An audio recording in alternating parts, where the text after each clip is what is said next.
Now please start from question number 1. Which graph represent the motion of a body falling vertically that reaches a terminal velocity? Terminal velocity, terminal speed. What is terminal speed? Yes. Terminal speed या terminal velocity क्या होती है? कुछ idea है आपको kinematics में? Terminal velocity और terminal speed एक ही है कॉन्सेप्ट. अगर स्पीड एक पर्टिकुलर डायरेक्शन में हो ना, अगर स्पीड एक पर्टिकुलर डायरेक्शन में तो वो स्पीड को हम वेलोसिटी कंसीडर कर सकते हैं. वो अगर एक पर्टिकुलर डायरेक्शन में स्पीड आ जाए, आपकी मूविंग बॉडी एक पर्टिकुलर स्पीड से किसी डायरेक्शन में मूव करे तो उस स्पीड को स्पीड नहीं वेलोसिटी ही कंसीडर करते हैं. ठीक है, तो टर्मिनल स्पीड कर लें या टर्मिनल वेलोसिटी कहते हैं, एक ही बात होती है. हाँ, तो ये बताएं टर्मिनल स्पीड या टर्मिनल वेलोसिटी होती क्या है? सर टर्मिनल वेलोसिटी होती है जो एक ऑब्जेक्ट फ्रीली फॉलिंग ऑब्जेक्ट जो एक कांस्टेंट स्पीड से आ रहा होता है और वो एकदम से मतलब रेजिस्टेंस आ जाती है बीच में. ये रेजिस्टेंस की वजह से वो क्या हो जाता है? एक्सेलरेट करता है वो. अगर उसकी वेलोसिटी डिक्रीज हो रही होती है जब एयर रेजिस्टेंस स्ट्राइक करती है ना ऑब्जेक्ट से, तो क्या होता है कि उस ऑब्जेक्ट की जो स्पीड होती है वो डिक्रीज होती है, डिक्रीजिंग स्पीड होती है. डिक्रीजिंग स्पीड होती है तो उसका एक्सेलरेशन भी डिक्रीज हो रहा होता है. फिर एक पॉइंट पर जाकर वो जो स्पीड है वो डिक्रीज होकर एक पॉइंट पे आके कांस्टेंट हो जाती है. जब स्पीड कांस्टेंट हो जाती है, ठीक है, तो उस पॉइंट पर हम कहते हैं कि एक्सेलरेशन जीरो हो गई, क्योंकि एक्सेलरेशन है rate of change of speed या वेलोसिटी. ठीक है ना, तो वो जब स्पीड या वेलोसिटी कांस्टेंट हो जाती है तो उस वक्त आपका एक्सेलरेशन क्या हो जाता है? जीरो हो जाता है. सही. ठीक है, तो इसमें कौन सा ऑप्शन होगा? ए, बी, सी, डी. कांस्टेंट वेलोसिटी इसके बाद सर एक फ्रीली ऑब्जेक्ट जो है कांस्टेंट वेलोसिटी मतलब कांस्टेंट स्पीड से आ रहा हो और फिर सर इसकी एक दफा प्रॉपर डेफिनेशन बता दें टर्मिनल वेलोसिटी. टर्मिनल वेलोसिटी की डेफिनेशन ये है कि देखें, फ्री फॉल ऑब्जेक्ट जब कोई ऑब्जेक्ट फ्री फॉल ड्रॉप हो रहा होता है, ठीक है ना, तो आप समझे, चले आपको ये पूरा कॉन्सेप्ट शुरू से समझा दूं बिल्कुल बेसिक से. अगर आप एक बॉल को हाथ में पकड़ती हैं, ठीक है, एक बॉल आपने हाथ में पकड़ी, ठीक है, इसको अभी थ्रो नहीं किया, थ्रो करने से पहले आपकी इनिशियल वेलोसिटी क्या होगी? जीरो, क्योंकि एट रेस्ट है. इनिशियल वेलोसिटी क्या होगी? जीरो, यू की वैल्यू जीरो. ठीक है, और जिस वक्त आप उसको हवा में थ्रो करती हैं तो उस वक्त उसकी इनिशियल वेलोसिटी ग्रेजुअली इंक्रीज कर रही है. इनिशियल वेलोसिटी मैक्सिमम तक पहुंच जाती है. जब वो मैक्सिमम हाइट तक पहुंचेगी तो उस हाइट पर पहुंचने से जरा सा पहले इनिशियल वेलोसिटी उसकी मैक्सिमम होगी तो फिर वो इनिशियल हाइट पर पहुंच जाएगी. इनिशियल हाइट पर पहुंचने के बाद वो स्टेशनरी हो जाएगी, रुकेगी एक लम्हे के लिए. उस वक्त इनिशियल वेलोसिटी क्या होगी? उसकी जीरो होगी. ठीक है, आपकी मैक्सिमम से पहुंचते पहुंचते फाइनल वेलोसिटी तक पहुंचते पहुंचते उसकी इनिशियल वेलोसिटी मैक्सिमम पहुंचेगी और जब वो रुकेगी तो उसकी फाइनल वेलोसिटी जीरो होगी. अब वहां से फिर फाइनल वेलोसिटी उसकी ग्रेजुअली नीचे की तरफ आएगा ऑब्जेक्ट, तो उसकी जो फाइनल वेलोसिटी वो इंक्रीज करेगी. ठीक है, अब इसमें फ्री फॉल ऑब्जेक्ट में इनिशियल वेलोसिटी जो हम लेते हैं वो लेते हैं जीरो, और ये वेलोसिटी उसकी उस ऑब्जेक्ट पर हम लेते हैं जीरो. तो इसलिए ग्राफ जो है वो कहां से शुरू होगा? जीरो से. ठीक है, फिर उसके बाद आपका वो ऑब्जेक्ट एयर में आहिस्ता आहिस्ता मूव करेगा. ग्रेजुअली जैसे जैसे मूव करेगा तो उस पर एयर रेजिस्टेंस अप्लाई होगी. एयर रेजिस्टेंस क्या करेगी? उसकी वेलोसिटी को डिक्रीज करेगी. एयर रेजिस्टेंस उसकी वेलोसिटी को डिक्रीज करेगी. तो वेलोसिटी डिक्रीज होगी तो एक्सेलरेशन में भी ऑब्वियसली एक जो वेरिएशन आ रही थी और एक्सेलरेशन इंक्रीज कर रहा था वो भी आहिस्ता आहिस्ता कम होना शुरू हो जाएगा. फिर वो वेलोसिटी एक पर्टिकुलर जब एयर रेजिस्टेंस उस ऑब्जेक्ट से स्ट्राइक करके उसको बैलेंस कर देगा, यानी कि अपवर्ड और डाउनवर्ड फोर्सेस बैलेंस हो जाएंगी, तो वो एक कांस्टेंट वेलोसिटी से वो मूव करते हुए जमीन की तरफ आ रहा होगा. उस वक्त क्या होता है? उस वक्त उसकी जो वेलोसिटी है वो कांस्टेंट हो जाएगी. वेलोसिटी जब कांस्टेंट होती है तो हम कहते हैं एक्सेलरेशन जीरो हो गया. सही। और फिर वो उसी कांस्टेंट वेलोसिटी से जमीन से आके स्ट्राइक करेगा, ये होता है। ओके। तो तो आज सर फिर इसका कोई एक फिजिक्स एक ग्राफ चीज भी और होता है? एक चीज और बता दूं, अगर आप पैराशूट से जंप करने वाली ऑब्जेक्ट की, फ्री फॉल ऑब्जेक्ट की बात करें, पैराशूट हेलीकॉप्टर से जंप करना, तो पहली बात तो ये, अगर वो पैराशूट ओपन ना करे तो वो एक पर्टिकुलर टाइम के बाद एक टर्मिनल वेलोसिटी पे पहुंचेगा। लेकिन ये टर्मिनल वेलोसिटी की टोटल वैल्यू बहुत ज़्यादा होगी, कांस्टेंट वेलोसिटी की वैल्यू बहुत ज़्यादा होगी, एक्सेलरेशन तो जीरो होगा, लेकिन वो हवा एयर के अंदर, वो आपने देखे ना पैराशूट से जंप लगाते हैं तो हवा में बिल्कुल कॉन्स्टेंटली आ रहे होते हैं, लेकिन उस वक्त उसकी जो कांस्टेंट वेलोसिटी उसकी वैल्यू भी बहुत ज़्यादा होती है। फिर क्या करते हैं, वो पैराशूट ओपन करते हैं, पैराशूट ओपन करते हैं तो एयर रेजिस्टेंस मजीद बढ़ जाती है, एयर रेजिस्टेंस बढ़ जाती है तो उसकी जो उस कांस्टेंट वेलोसिटी थी वो मजीद डिक्रीज होना शुरू हो जाती है, और फिर मजीद डिक्रीज होने से उसका वेट और एयर रेजिस्टेंस दोनों बैलेंस करके उस कांस्टेंट रेशियो को मजीद डिक्रीज करके एक बिल्कुल मिनिमम वैल्यू पर लाके कांस्टेंट वेलोसिटी को स्टॉप कर देती है।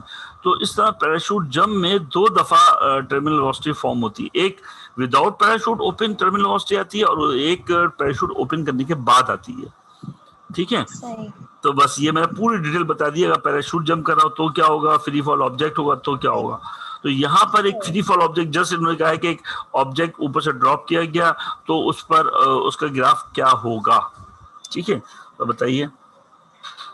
सर डी वाला होगा क्योंकि ग्राफ 0 से स्टार्ट होता है और कांस्टेंट पे जाता है, तो बिल्कुल डी सही। होगा इसका। डी या B? B B. B, big, ठीक है ना, बी बी बी सही है। तो इस तरह ऑप्शन बी सही होगा, क्योंकि आप देखिए वेलोसिटी जीरो से स्टार्ट हो रही है और उसके बाद ग्रेजुअली स्पीड डिक्रीज होकर एक कांस्टेंट वेलोसिटी पहुंचती है। जब कांस्टेंट वेलोसिटी होती है तो टर्मिनल वेलोसिटी उसकी जो है वो फॉर्म हो जाती है, टर्मिनल वेलोसिटी के ऊपर एक्सेलरेशन की वैल्यू क्या होगी, जीरो होगी। अच्छा, अब आ जाइए कैलकुलेशन वाला क्वेश्चन है ये। द ग्राफ शोज, पढ़िए जरा। The graph shows the speed of the car as it accelerates from rest. During part of this time, the acceleration is uniform. What is the size of this uniform acceleration? A minus V over U upon time. इसमें हम कैसे calculate करेंगे? V minus, sir, V minus U over T. इसका formula लगा के acceleration का। Acceleration होता है v minus u upon T, बिल्कुल सही है। तो इसमें V इनिशियल वेलोसिटी आप कहीं भी किसी पॉइंट से ले लीजिए। इनिशियल वेलोसिटी सर 0 होगी। जीरो नहीं, आप यहाँ पे देखें सवाल कहा जाए what is the size of the uniform acceleration. तो बंद कर दूं लाइट? जी बोलें। 30 सर।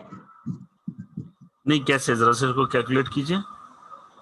देखिए यहाँ सवाल क्या है, what is the size of uniform acceleration. Uniform acceleration, एक मिनट। यूनिफॉर्म एक्सीलरेशन का मतलब है जहां पर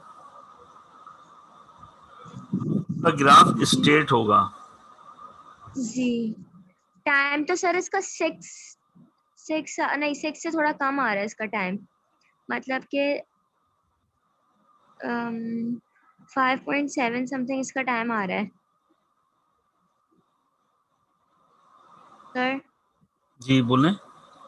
सर टाइम इसका 5.8 समथिंग होगा।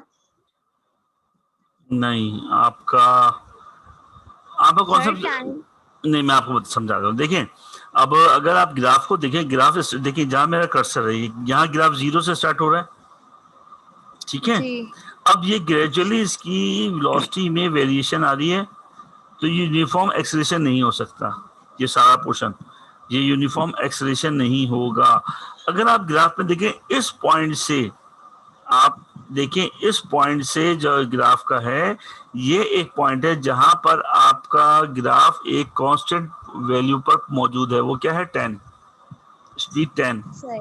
तो हम इनिशियल वेलोसिटी ले लेते हैं 10। सही। अब ये ग्राफ बिल्कुल स्ट्रेट रहा, चलता रहा 20 के बाद आगे आगे चेंज आ रही है। तो हम किसी इंस्टेंट पे भी ले सकते हैं। हमने ये 20 इसकी फाइनल वेलोसिटी ले ली। सही। 20 minus 10, final velocity minus initial velocity, 20 minus 10 कितना हुआ?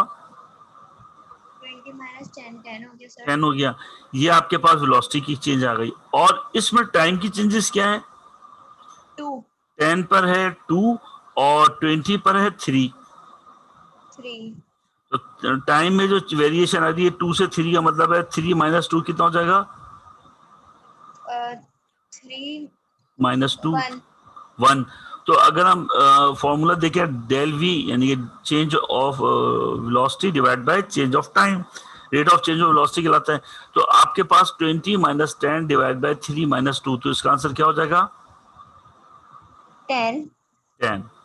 तो यहाँ पर आपका ग्राफ बिल्कुल स्ट्रेट है यानी कि यूनिफॉर्म एक्सीलरेट कर रहा है, कांस्टेंट, यानी कि उसमें जो चेंजेस आ रही हैं वेलोसिटी में, जो चेंजेस आ रही हैं एक्सीलरेशन की वेलोसिटी में भी जो चेंज आ रही है वो चेंज भी कांस्टेंट हो तो वो कहलाता है यूनिफॉर्म एक्सेलरेशन। ठीक है, वेलोसिटी देखिए बढ़ रही है ना, इंक्रीज कर रही है। 10 थी, फिर जी 15 आ रही है, फिर 20 पे पहुंची, तो वेलोसिटी भी तो चेंज आ रही है।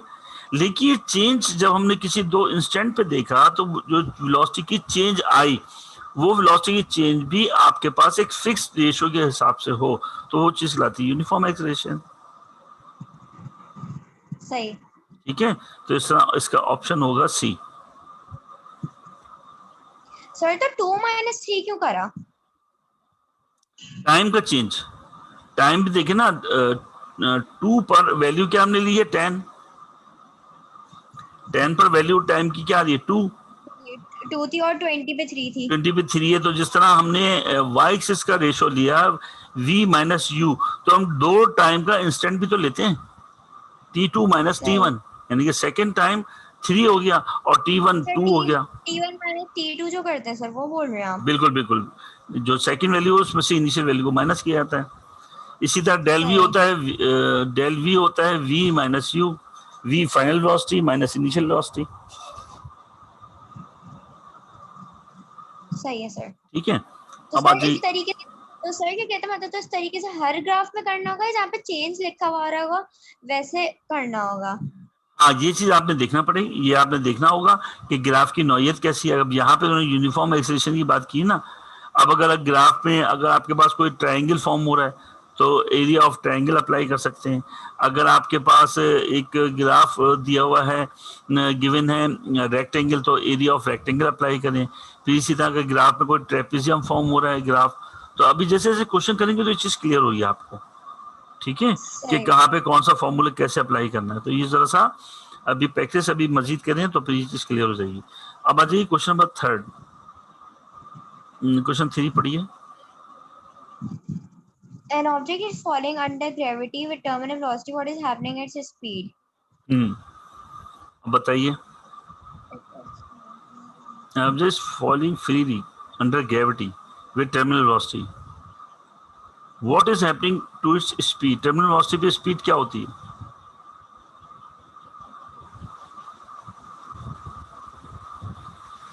जब हम टर्मिनल वेलोसिटी कहते हैं तो स्पीड क्या होती है उसकी? Distance upon time. नहीं नहीं नहीं, आप इसको जरा सोचिए कि स्पीड जो है टर्मिनल वेलोसिटी, आपने अभी पहला सवाल किया था, मैं आपको दोबारा शो कर देता हूँ। अभी आपने पहला सवाल सॉल्व किया, ये देखिए, ये आपके पास रेशो टर्मिनल वेलोसिटी का था। तो टर्मिनल वेलोसिटी आपकी इसमें स्पीड क्या रहेगी? ये स्ट्रेट लाइन आती है ना यहाँ पर, स्पीड जी एक का जो वैल्यू वाई की वैल्यू बनती है, वाई एक्सिस पर जो वैल्यू बनती है वो एक खास पॉइंट पर स्टिल रहती है ना, स्टॉप रहती है, तो स्पीड को हम क्या कहेंगे? सर सॉरी लगी हुई थी, आपकी आवाज सही नहीं आई, वापस बोलेंगे? देखिए, आप अगर वाई एक्सिस पे देखें तो टर्मिनल वेलोसिटी के करस्पॉन्डेंस आप देखें वाई एक्सिस के ऊपर, तो ये स्पीड एक खास वैल्यू पे आके स्टॉप हो जाएगी। जी कांस्टेंट जब होगा ना सर? जी, तो स्पीड कांस्टेंट होती है ना। जी तो जब टर्मिनल वेलोसिटी होती है तो स्पीड क्या होती है? स्पीड भी कांस्टेंट होगी सर। बस यही चीज उन्होंने पूछी। अब देखिए ये ऑप्शन पढ़िए सारे, क्वेश्चन पढ़िए दोबारा से। एन ऑब्जेक्ट, एक मिनट से पढ़े। An object is falling under gravity with terminal velocity, what is happening to its speed? Sir, it is staying constant. अब देखिए सारे option, it is decreasing to a lower value, ये नहीं होगा. Second, it is decelerating to zero, ये deceleration का concept ही नहीं है इसके अंदर, नहीं है, ये भी अप्लाई नहीं होगा. इट इज इंक्रीजिंग, ये इंक्रीज भी नहीं होगा, बल्कि ये कांस्टेंट रहता है. ठीक है, तो इस तरह ऑप्शन डी होगा. ठीक, अब आ जाइए क्वेश्चन नंबर 4. क्वेश्चन 4 पढ़िए. क्लियर तो हो गया ना, कोई मुश्किल, कोई कंफ्यूजन तो नहीं है ना आपको? क्लियर है बिल्कुल क्वेश्चन? जी सर, क्लियर है. ठीक है, अब आ जाइए question number 4. A car is brought to rest in 5 seconds from speed of 10 meter. What is the average deceleration of the car? Average deceleration निकालनी है इसकी, तो वही सर, वही एक्सेलरेशन का formula a minus v over v minus u over t. जी, a car is brought to rest. brought to rest का मतलब है इनिशियल वेलोसिटी क्या होगी? 0. A car is brought to rest, सही है. और दूसरी आपके पास स्पीड क्या होगी? 10 माइनस 0, और टाइम कितना है? 5 हो गई, तो 0 minus 10 minus 10 over 0 5 minus 10 upon और 2 मीटर पर सेकंड स्क्वायर. बिल्कुल सही है. जब car is brought to rest का मतलब है फाइनल वेलोसिटी जो है वो आपके पास गिवन है, और फाइनल वेलोसिटी 0 होगी, और इनिशियल वेलोसिटी आपको गिवन है. सही है. ब्रॉट टू रेस्ट यानी कि फॉर्मूला होता है ना v माइनस u, तो v आपके पास जो फाइनल वेलोसिटी है वो 0 कंसीडर की जाएगी. सही है. तो v 0 माइनस 10 अपॉन टाइम कितना है? 5. तो जब इनिशियल ब्रॉट टू रेस्ट का मतलब होता है जब कोई मूविंग ऑब्जेक्ट स्टॉप होता है तो फाइनल वेलोसिटी 0 ली जाती है. ये पॉइंट याद रखिएगा. अगर कोई मूविंग ऑब्जेक्ट स्टॉप होता है तो फाइनल वेलोसिटी क्या ली जाती है? 0. और अगर कोई ऑब्जेक्ट स्टेशनरी स्टेट में है, एट रेस्ट है, और मूव करना शुरू करता है, तो उस इनिशियल वेलोसिटी u को हम 0 लेते हैं. सही. तो u इनिशियल एट रेस्ट से जब कोई ऑब्जेक्ट स्टार्ट करते हैं u की वैल्यू 0 होगी, और मूविंग ऑब्जेक्ट जब स्टॉप होगा तो v की वैल्यू क्या होगी? 0 होगी. सही. तो इस तरह फॉर्मूला, अगर आपके पास इनिशियल वेलोसिटी 0 हो गई तो 0 माइनस 10 का मतलब है ये वैल्यू माइनस में आएगी. 0 माइनस 10 डिवाइड बाय 5, तो माइनस 10 अपॉन 5 का मतलब -2. -2 का मतलब है एक्सेलरेशन. अब एक्सेलरेशन जो है वो आपका डी एक्सीलरेट हो गया.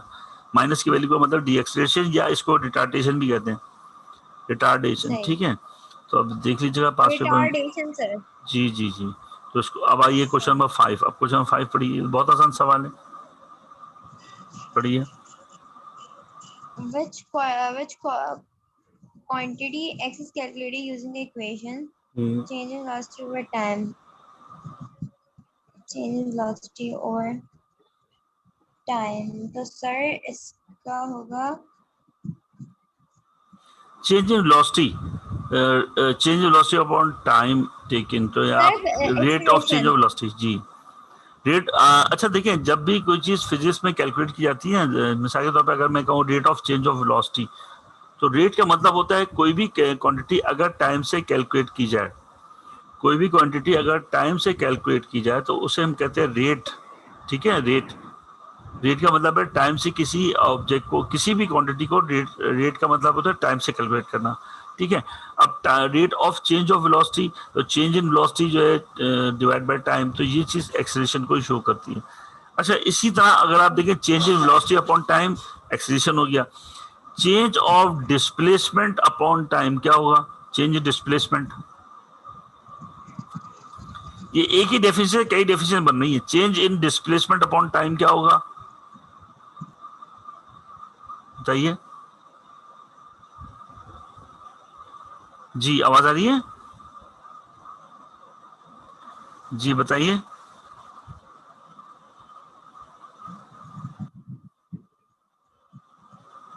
सर वेलोसिटी होगा. वेलोसिटी होगा. ठीक है. अब अगर हम कहें change in distance upon time, displacement बजाय डिस्टेंस ले लें क्या, तो क्या होगा? चेंज इन डिस्टेंस अपॉन टाइम सर, वो स्पीड होगा. जी, तो वो स्पीड होगा. तो बस ये डेफिनेशंस आपने याद रखनी है. अब आप जो जैसे क्वेश्चन कह रही थी ना आगे गिरा काइनेमेटिक्स के अंदर, तो अब काइनेमेटिक्स में देखिए क्वेश्चन नंबर 6 जो है ये आपका कैलकुलेशन वाला ग्राफ हो गया आपके पास, जरा इसे रीड कीजिए। एक मिनट सर।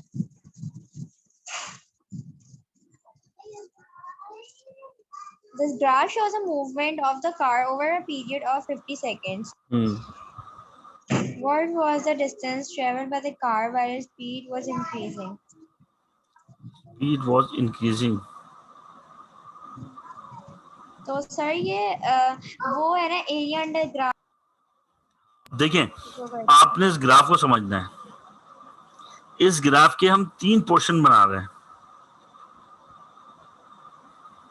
इस ग्राफ के 3 पोर्शन बना रहे हैं। फर्स्ट में देखें ये ग्राफ अब जो एक्सीलरेशन 0 से स्टार्ट हो रही है, स्पीड 0 से स्टार्ट हो रही है, टाइम 0 है, ठीक है, दोनों चीजें 0 है। और इसके बाद आहिस्ता आहिस्ता आप देखिए ये स्पीड ऊपर की तरफ जा रही है, स्पीड इंक्रीज कर रही है, सही। और एक पॉइंट पर जाकर ये स्पीड क्या हो गई, स्टॉप हो गई। जी। स्पीड इंक्रीजिंग जो है वो स्टॉप होके कांस्टेंट हो गई जी। और वो कुछ टाइम तक कांस्टेंट ही रही। ये देखिए मेरा कर्सर जहां मूव कर रहा है, इस पॉइंट तक वो कांस्टेंट रही। ये दूसरा पोर्शन आ गया जी। अब यहां पर पहुंचकर फिर वो इसकी स्पीड डिक्रीज होना शुरू हो गई और डिक्रीज होते होते 50 पर पहुंच के टाइम पर वो क्या हो गई, 0 हो गई।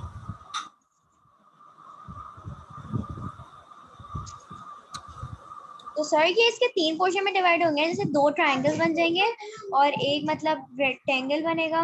नहीं, पहले ये चीज क्लियर हुई जो मैंने बताया था जी। स्पीड इंक्रीजिंग, फर्स्ट आपका पोर्शन जो है वो स्पीड इंक्रीजिंग, फिर स्पीड कांस्टेंट, फिर डीएक्सीलरेट यानी कि स्पीड कम हो गई, डिक्रीज हो गई। अब सवाल पे पूछा क्या है, आप पहले सवाल पढ़िए। What was What is the distance traveled by the car while its speed was increasing? इसकी इंक्रीजिंग, आपको वो चीज पूछनी है जहां पर स्पीड इंक्रीजिंग हो रही है, सिर्फ इंक्रीजिंग आपने बतानी है। तो इंक्रीजिंग कहां पर और कहां तक हो रही है, कहां पे हो रही है सर इंक्रीज स्पीड? 20 पे सर, 20 जब टाइम, जी हाँ बिल्कुल सही, स्पीड आपकी स्पीड 10 तक इंक्रीज हो रही है, 10 तक पहुंच रही है। तो उस वक्त टाइम की वैल्यू कितनी है, 20 है, बिल्कुल सही है, टाइम की वैल्यू 20 है। तो वहां तक ये आपका ग्राफ जो है वो मौजूद है।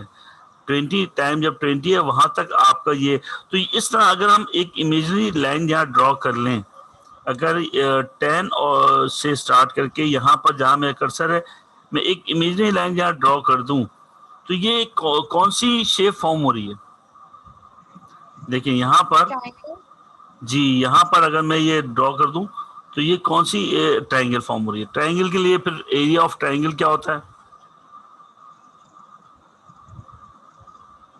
यहाँ पे 1/2 into breadth into height, 1/2 base into height, ठीक है।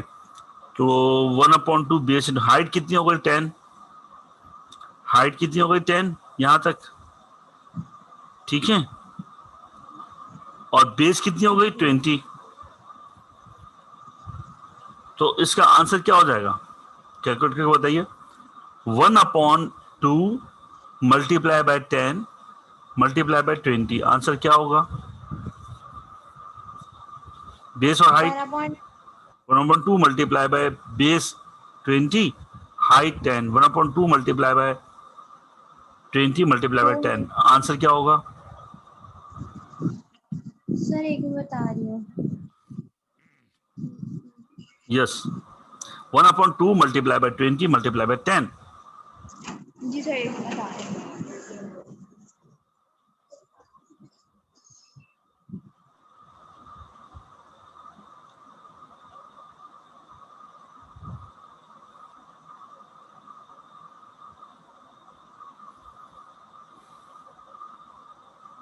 यस,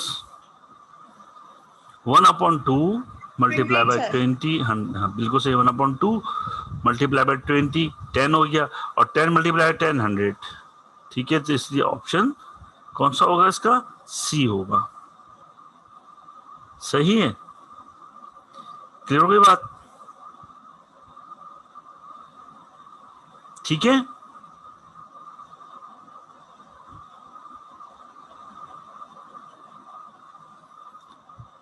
अब हम डिस्कस करते हैं क्वेश्चन नंबर 7 के ऊपर। ठीक है, अब आ जाइए क्वेश्चन नंबर 7 जी। क्वेश्चन 7 रीड कीजिए। Question 7 is student drops a table tennis ball in air. What happens to the velocity and to the acceleration of the ball during the first few seconds after release? Velocity or acceleration? जैसे अगर वो table tennis की ball को throw करता है ऊपर की तरफ, सही है, इन एयर, वो टेबल टेनिस बॉल को नहीं, student drops a table, drops, throw नहीं कर रहा है, ड्रॉप्स कर रहा है। Student drops a table tennis ball in air, एक एयर में वो ड्रॉप कर रहा है, ठीक है, टेबल टेनिस। तो उसकी वेलोसिटी पर क्या फर्क पड़ेगा, उसके एक्सेलरेशन पे क्या फर्क पड़ेगा चंद सेकंड के बाद? सर उसकी वेलोसिटी तो इंक्रीज होगी। देखिए, जिस वक्त वो टेबल टेनिस बॉल उसके हाथ में थी, उस वक्त इनिशियल वेलोसिटी क्या होगी उसकी, उसकी जो इनिशियल वेलोसिटी क्या होगी, जिस वक्त बॉल उसके हाथ में थी, स्टेशनरी स्टेट में थी, तो उस वक्त उसकी इनिशियल वेलोसिटी क्या होगी?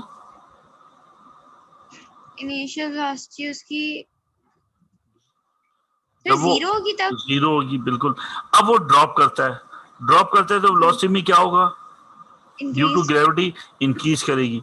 तो होल जर्नी में वेलोसिटी जब तक स्ट्राइक नहीं कर रही, जब तक ग्राउंड से आकर नहीं टकराएगी, उसकी वेलोसिटी इंक्रीज होती रहेगी। लेकिन अगर एयर रेजिस्टेंस पे स्ट्राइक कर रही है, अगर एयर रेजिस्टेंस उस पर स्ट्राइक कर रही है, सही है, अब अगर उस एयर रेजिस्टेंस अप्लाई हो रही है तो उसकी जो एक्सीलरेशन है वो क्या होगी, अगर उस पर एयर टकरा रही है, एयर स्ट्राइक कर रही है, तो एयर टकरा स्ट्राइक करने से क्या होगा, उसकी एक्सीलरेशन क्या होती है, एयर स्ट्राइक करने से डिक्रीज जाती है सर। डिक्रीज होगी, बिल्कुल सही है। तो जब एयर स्ट्राइक करेगी तो उसकी एक्सीलरेशन डिक्रीज करेगी, क्योंकि वो एयर उसकी वेलोसिटी को डिस्टर्ब करेगी, डिक्रीज की तरफ लेके जाने की कोशिश करेगी। तो इसलिए उसका एक्सीलरेशन क्या होगा, उसका एक्सीलरेशन डिक्रीज की तरफ जाएगा, बिल्कुल सही। ऑप्शन सी ही इसका आंसर होगा, सही है। वेलोसिटी तो उसकी इंक्रीज कर रही है, लेकिन रेजिस्टेंस उसकी एक्सीलरेशन क्या हो जाएगी, डिक्रीज कर रही है। ठीक है, बिल्कुल सही गैस किया, बिल्कुल सही गैस किया। अब आ जाइए क्वेश्चन नंबर 8। क्वेश्चन 8 पढ़िए। Question 8 has a student measures the speed of a trolley at one instant. The speed of the trolley is 1.0 meter per second, and 2 seconds later, the speed is 4.0 meter per second. What is the acceleration of the trolley? अब आपको एक initial velocity दी गई, एक final velocity दी गई और time दिया गया है, तो कैसे कैलकुलेट करेंगे? एक्सेलरेशन फॉर्मूला अप्लाई कर दीजिए। व्हाट इज द एक्सेलरेशन पूछे, तो v minus u upon T.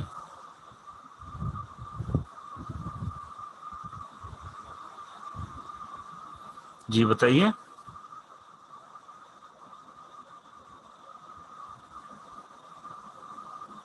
v क्या होगी, उसकी फाइनल वेलोसिटी क्या होगी?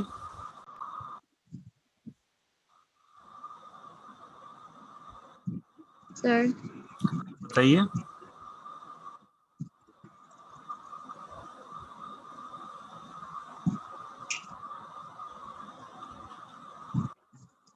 सर आपकी स्क्रीन शो नहीं हो रही। शेयर नहीं हो रही है, अच्छा मैं दोबारा करता हूँ, 1 मिनट रुकिए। आवाज आ रही है, मेरी आवाज आ रही है? हाँ, ये जरा इशू आते हैं, 1 मिनट रुकिएगा।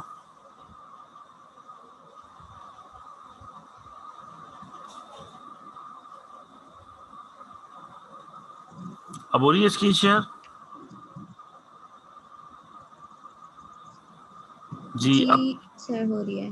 अब आप क्वेश्चन नंबर 8 पढ़िए। जी सर हो रही है। सर मैंने 8 पढ़ लिया, वो मुझे समझ नहीं आया। देखिए आपके पास इनिशियल वेलोसिटी दी गई है, देखिए at one instant the speed of trolley is 1 metre per second. तो इनिशियल वेलोसिटी इसकी है 1, और उसके बाद दूसरे सेकंड में जब 2 सेकंड गुजर गए तो उसकी वेलोसिटी क्या हो गई 4, ठीक है। एंड 2 सेकेंड्स लेटर, 2 सेकंड के बाद, तो इसका मतलब 2 सेकंड गुजर गए तो उसकी वेलोसिटी 1 मीटर से कितनी हो गई 4 मीटर पर सेकंड। तो 4 मीटर पर सेकंड आपकी फाइनल वेलोसिटी हो गई। तो final velocity minus initial velocity, तो 4 माइनस 1 कितना हो गया 3, ठीक है। और टाइम कितना है 2, टाइम आपके पास 2 सेकंड्स है, तो टाइम 2 हो गया, तो 3 डिवाइड बाय 2, आंसर क्या होगा इसका?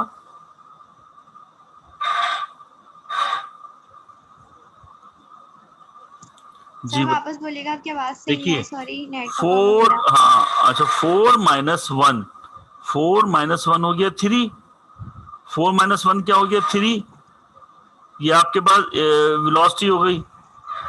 4 माइनस 1 क्या हो गया 3, 3 डिवाइड बाय 2,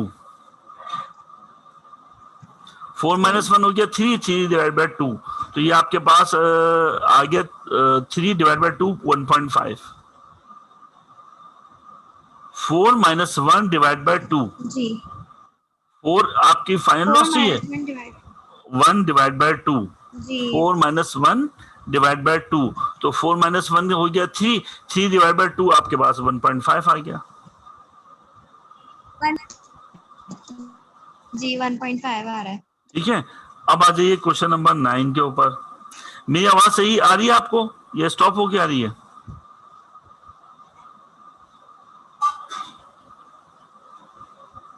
मेरी आवाज आ रही है? जी सर। स्टॉप होके आ रही है या बिल्कुल क्लियर आ रही है आवाज? थोड़ी लैगिंग हो रही है। अच्छा करते हैं, फिर क्लास नेक्स्ट टाइम रख लेंगे, ठीक है, क्योंकि मेरा एक नेट स्टॉप हो गया, मैं दूसरे नेट पे रिकॉर्डिंग मतलब आपकी क्लास ले रहा हूँ, लेकिन ये इसमें पॉजेज आ रहे हैं, तो पॉजेज आएंगे तो फिर प्रॉब्लम रहेगी।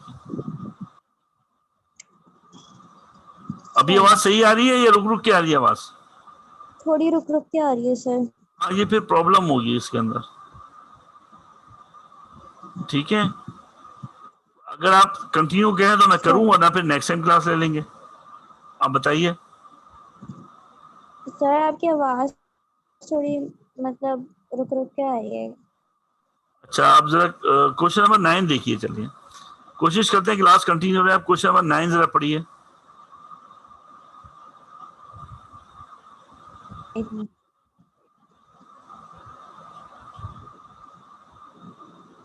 क्वेश्चन नंबर 9 है, a car is traveling downhill. The acceleration on hard snow is 4 meter per second square, and on a soft snow 2 meter per second, which shows the motion of the car when moving from hard snow to soft. नहीं मुझे आपकी आवाज net problem हो रही है,